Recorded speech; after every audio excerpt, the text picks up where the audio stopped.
Hello art lovers! Welcome back to Tattoo 18. Today, we're going to look at a Reaper tattoo on the hand. This is one of those designs that looks simple from a distance, but when you start tattooing it, you have to pay attention to every little detail, especially because we're working on the hand.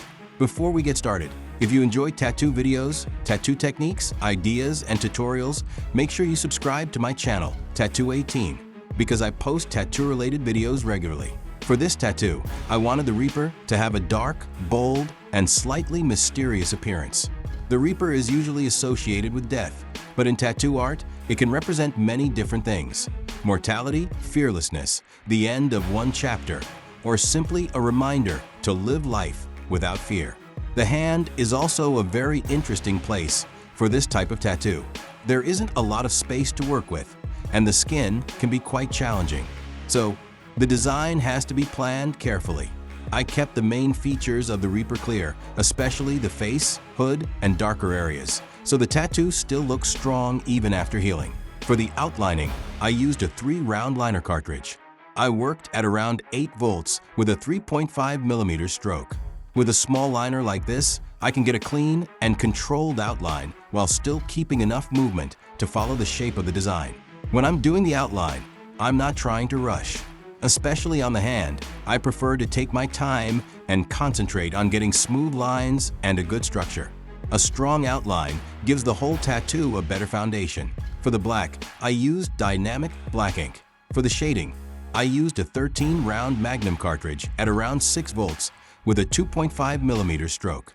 The larger Magnum helps me cover the areas smoothly and build the shadows without having to overwork the skin. For the gray shading, I mixed black and white in a 4:1 ratio.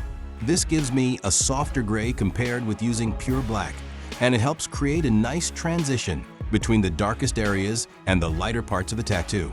With a Reaper tattoo, shading is really important because the design depends heavily on light and shadow. If everything is black, the details can disappear. But if we leave too much space without contrast, the tattoo can lose its powerful appearance. So I'm gradually building the darker sections and leaving some lighter areas to create depth. The hood, face, and surrounding shadows are especially important because they give the Reaper that dramatic look. Another thing I pay attention to is the direction of the shading. I try to follow the shape of the design rather than simply filling everything randomly. This makes the tattoo look more three-dimensional and gives the artwork a better flow with the hand.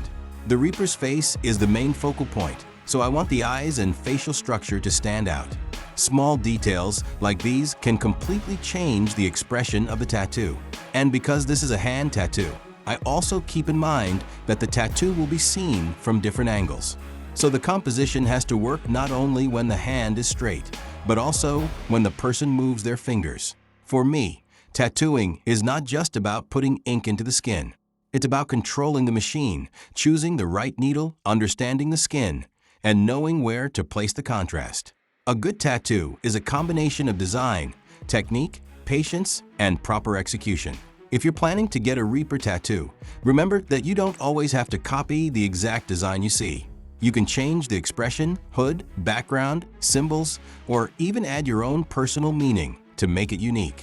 If you enjoyed watching the process, don't forget to like the video, subscribe to Tattoo 18, and follow for more tattoo techniques, ideas, and tutorials.